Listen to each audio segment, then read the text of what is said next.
tarot inspired spiritual talk. I called it, I don't know, it's an experiment. I actually wanted to test out some gear, and now I'm here.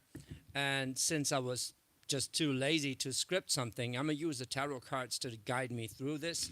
I hope in the future I will have some guests on the show. Let's call it show. Ooh, lighting is a little harsh. Never mind.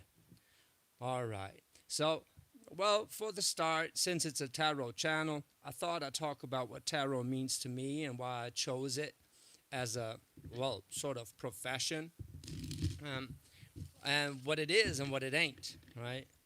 Because as for the definition of tarot or what it is to me, like it's not a Wikipedia definition. This is more what I made up in my mind. So I got it in my book here. The definition of tarot is a deck of cards, each representing an interference pattern of archetypical ideas or energies that make up the core of creation. So to me, it's the ultimate tool for understanding the universe through gamification, analyzing the underlying principles of reality. And that's exactly what it's here to do for me. It's an inspiration, like quite literally, right?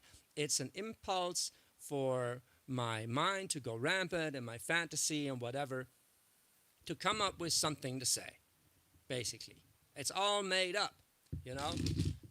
It's tarot, it's all made up. But then again, reality is all made up anyway, right? So, doesn't really matter. As long as you see your own creativity as an expression of the divine, then you have a different, well, self-confidence working with that creativity, right?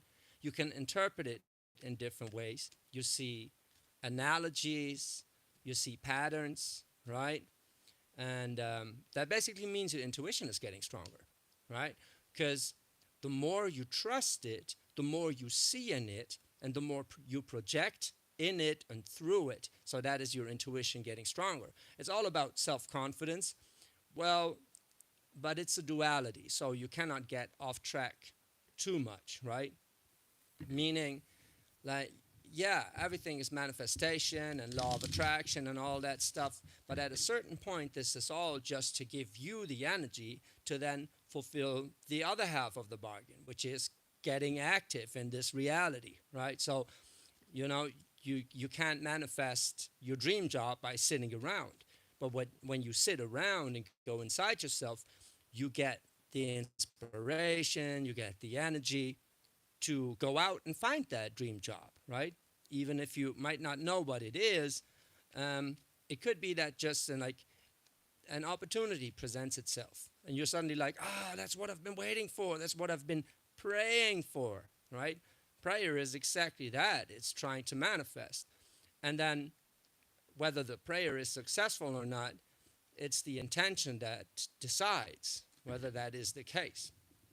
Now, we're not talking about tarot anymore. We've already gotten off track. This is exactly what I wanted, basically, with this live talk that I'm going to then upload, of course. I have to do some with the lighting. And yeah, I'm wearing the Mickey Mouse just because I love to hear myself talk. And well, it's more broadcasty. Like if you're talking to yourself, especially, it's at least like something in your ear, right? Never mind. So why I chose tarot as my profession is simply because I love giving life advice, but I hate pretending like I got it all figured out. So with the tarot, I basically got a buffer for that, right? And it's not only that, of course, it is a reflection. I see everything as a reflection. As a matter of fact, what I'm going to do on my channels here on YouTube, on Instagram, and TikTok is read random things, like my ashtray, for example. Just because everything is a metaphor. Everything you see, everything you hear, whatever, smell, everything you experience is a metaphor. So you can read your reality, of course, right? You don't have to go to a past life regression to figure out what you were in your past life, because basically the residue is all around you, right? I know my soul in a previous incarnation, well, or a recent incarnation, was in ancient Greece or Rome. Why? Well, because it's all around me my entire fucking life. I started learning Latin in the fifth grade. Was it fifth? Yeah, I believe. Whatever. But early on, right? So the imagery has been a part of my life very early, and like the wise owl always haunted me back in the day, and stuff like that. So it's like if you watch closely in your reality, you see the signs. You feel drawn to a place, right? Um, my ex girlfriend, like 10 years ago, over 10 years ago, whatever, when I lived with her, she had the impulse of going to Israel. No fucks given, never know why. She had no relation to that place whatsoever. But then she was there with her class, and suddenly going to a museum about World War and stuff, the entire class was turning around. I don't know if I can share this, but the entire class was turning around, facing her, being all like, wow, that is you, right? And they were pointing to a picture to a girl that looked exactly like her. So, what if her soul in recent incarnation was actually in Israel, and what she felt was that residue that kind of connected her to a place, right? That could be, and that would translate then to everything that you experience. So for me, it's like the fact that like, I'm not speaking English like a German person would, right? But I always, since I was little, I had that well, understanding of the phonetics of the language and all that stuff, right? It's not only with English. If I knew the words, I could probably speak French as well, fils de pute, or whatever. But, well, you can swear in any language before you can speak it, isn't it? Fair enough. But what I mean is that I probably, in another recent incarnation, was somewhere in a, well, in an English-speaking country, right? Native, I mean. So, whatever. The question is, if you know about your past life, what does it give you, right? Because if you are supposed to live in the moment, and then you go to a past life regression just to basically jerk off that reincarnation is real, and you don't ask yourself, what does it tell me, right? Then it's kind of missing the point, right? If it's all about living in the moment, then realizing what you were in your past life is just an information on what you are here to solve, karmic-wise, karma-wise, like karmically, right? And funny thing as well is that, most people that know what they were in a past life, but like they talk about being some royalty or whatever, right? Which is then fair enough. I'm not exactly, well, I am doubting it in a sense, but I'm not doubting the purpose of such realizations. Funny term, like we get to that. But if you realize you've been royalty in your past life, I have to say, yeah, big whoop, we all were. Because if we all are one, we're all basically the same energy reliving itself over and over in unlimited incarnations. And so we're basically the same. It's like I've been you and you've been me. Like the level about that we talk about here. It doesn't need time, it's like it's a different game. So yeah, of course you were royalty, and you were poor, and you were a girl, and you were a man, and you were a dog or whatever. It doesn't really matter. You already are and have been everything. The question is, what are you now, and what reverberances, interference patterns, and like energetic residues are you dealing with? That is your karma, right? That is the karma for the person you are playing right now in this lifetime. And then, yeah, maybe you're incarnated in like many different individuals, yada, yada, yada. But the question with the spiritual stuff for me always is, what does it really matter? And I had to realize that, because the first impulse when you're waking up to that stuff is like, oh shit, magic is real, at least the concept of it. Maybe I'm just like not evolved enough to do it, but magic is real. It has to be. Logically, it has to be.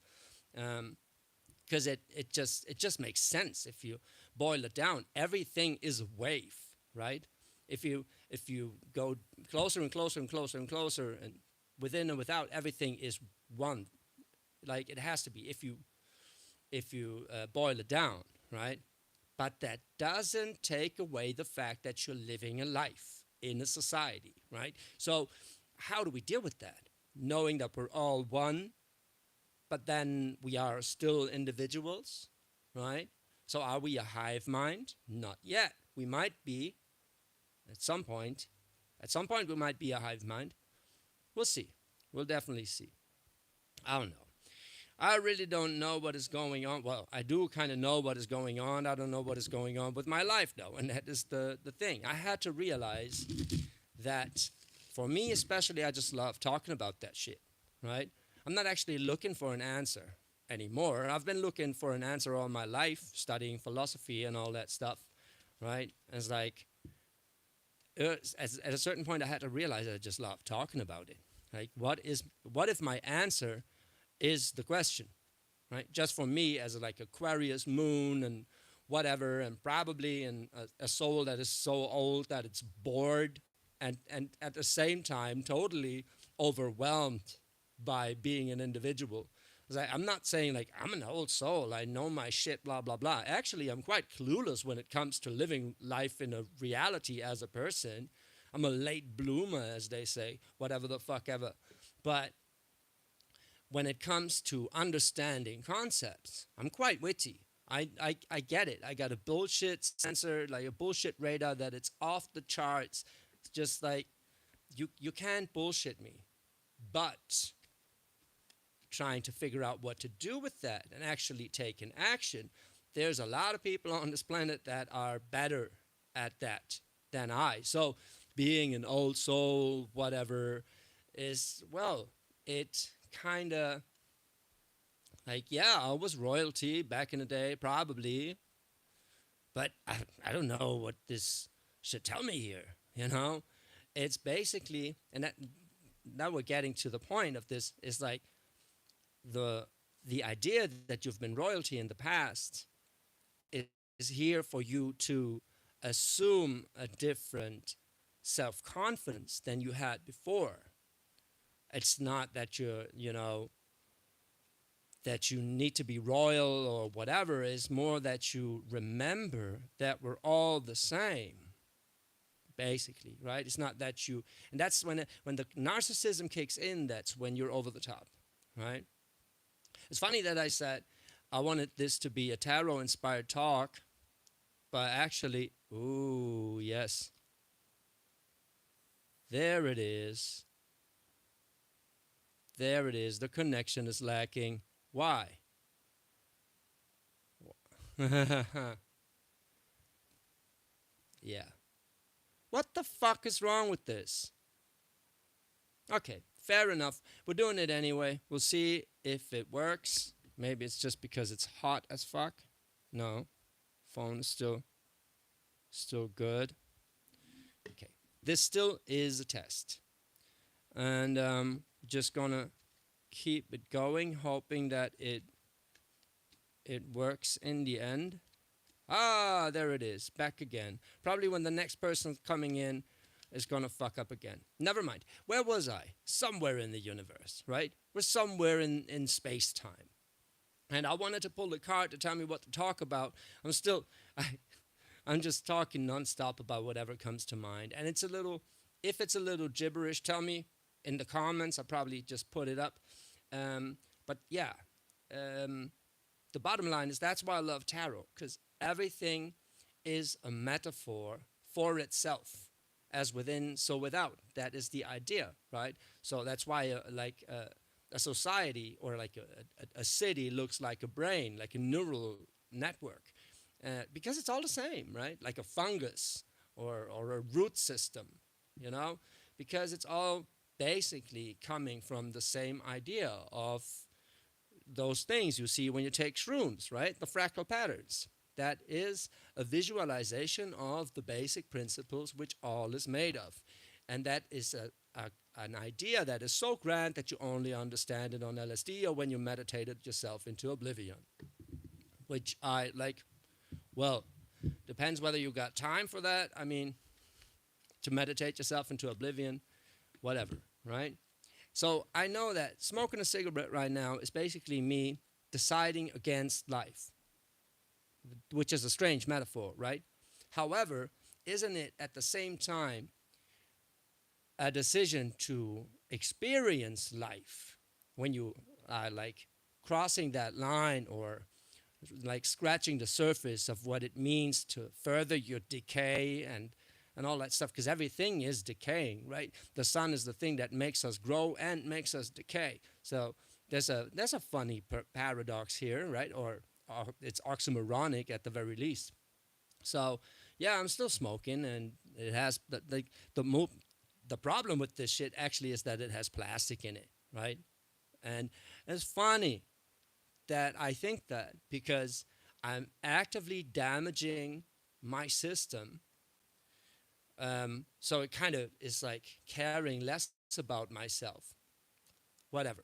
So I know that this is, that I'm a hypocrite in a sense when I know that everything is alive, everything is one, right? And if I want world peace, I have to stop smoking in a sense, right? But is it so immediately related that I would stop smoking and suddenly the world would be at peace? Maybe. Who knows? You only know if you quit smoking. I haven't yet.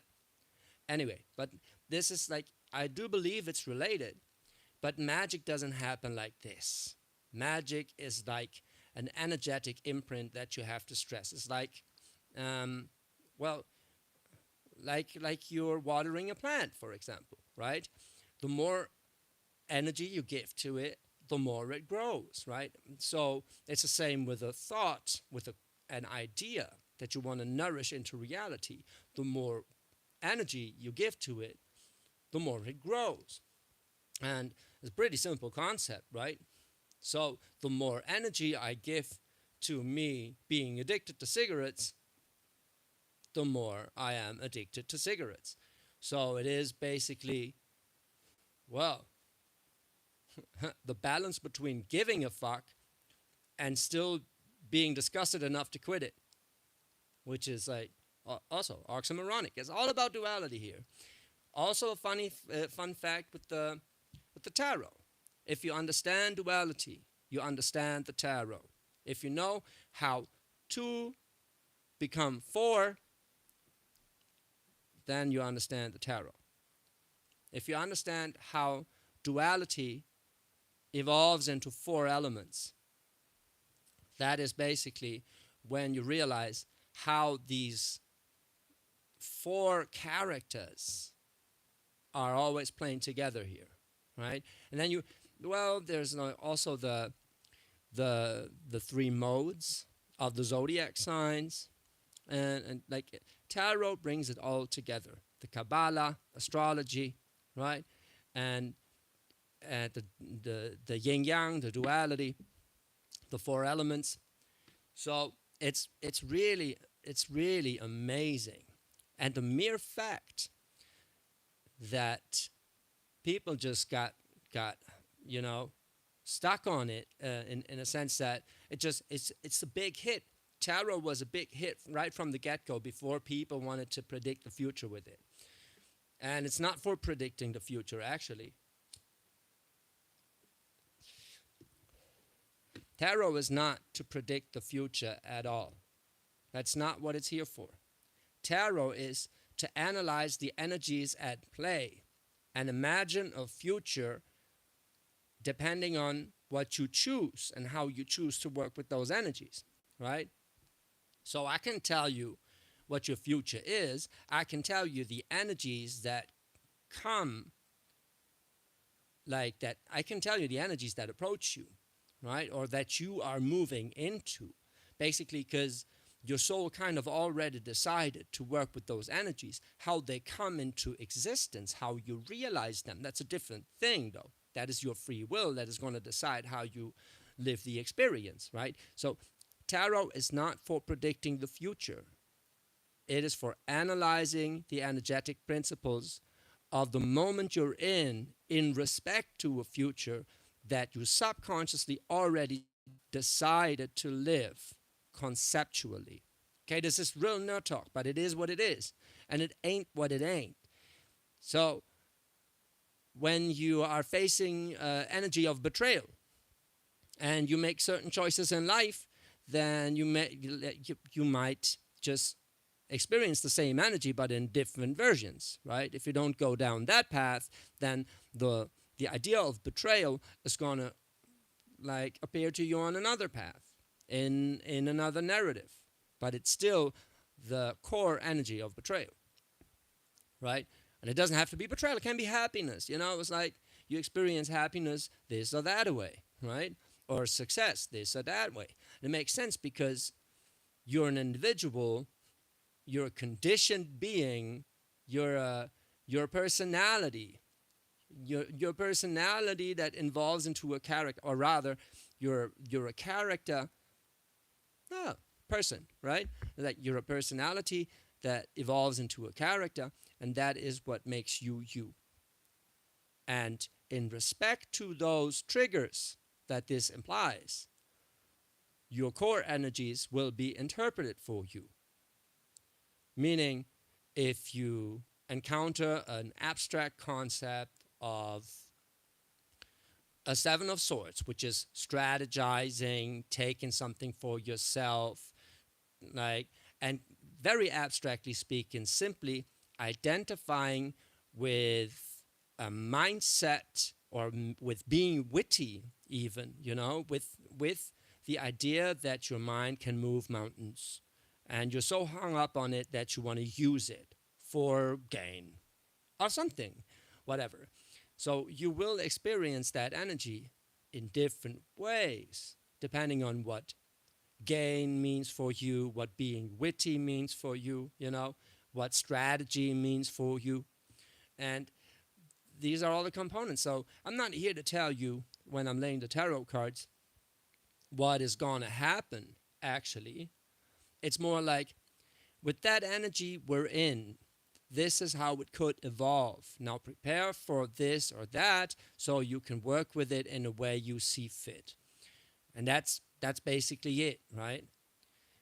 The fact that I'm like, well, the reason I'm doing tarot basically is because I was just tired of people like doing love readings where I think, you know what, if you're asking when will love appear, then the answer is always is when you start loving yourself.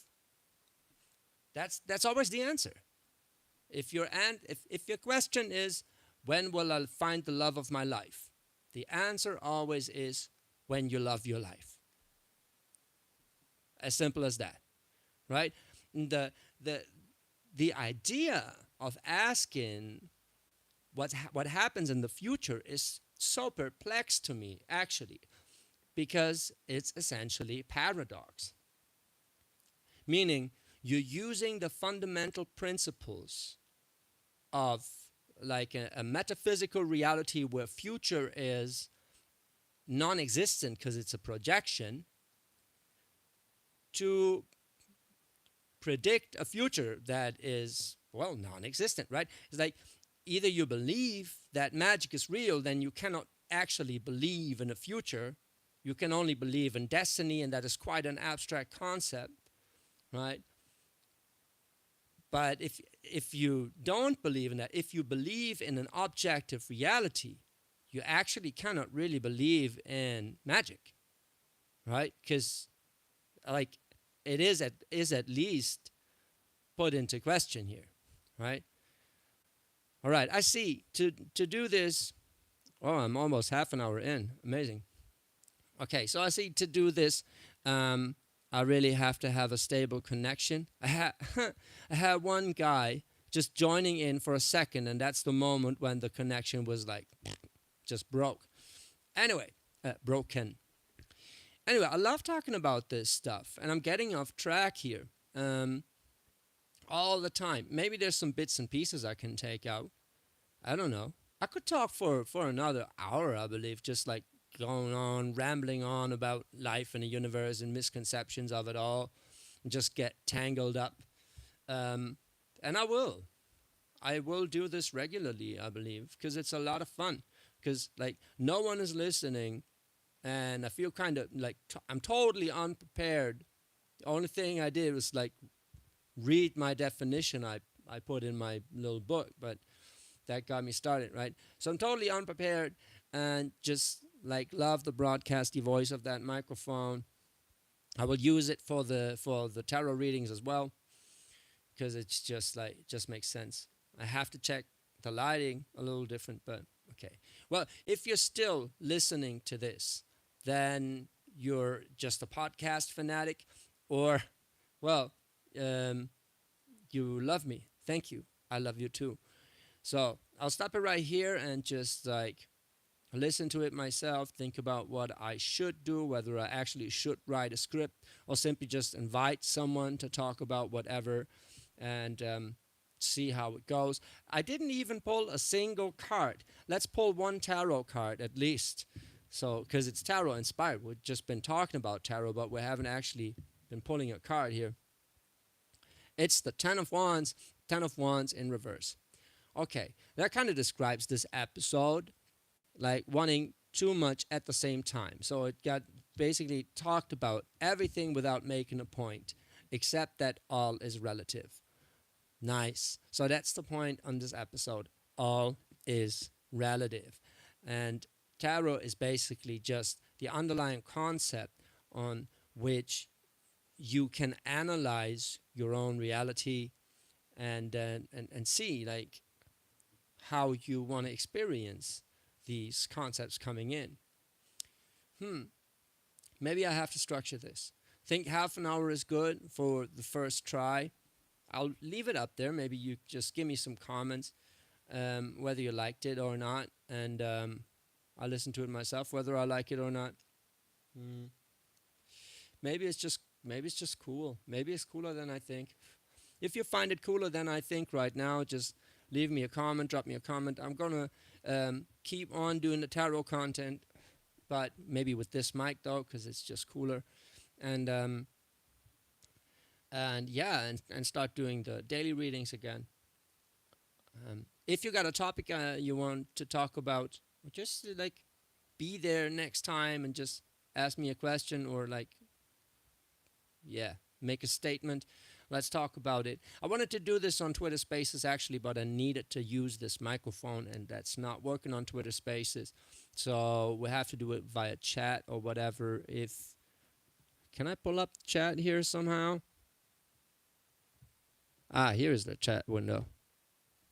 Live chat. All messages are visible. Ah, yeah. Okay, cool. See, I'm figuring stuff out. There's also filters I can use. Nice. Should have known that before. Anyway, we're experimenting. It's very nice. If you like it, leave a comment. If you don't, well, leave a comment anyway. Love the feedback. Definitely, if you like the idea of just like having a live podcast talking about spiritual stuff inspired by mysticism and whatever, and just like go for it, then definitely tell me what is wrong with the idea or with the execution. This being the first time, and I'll see if I can fix it. If I just have some points, like a semi-scripted idea of what I want to say, or whatever. And yeah, thank you so much. If you're still in it, I love you. Thank you, and then see you next time. Let's go. Oops.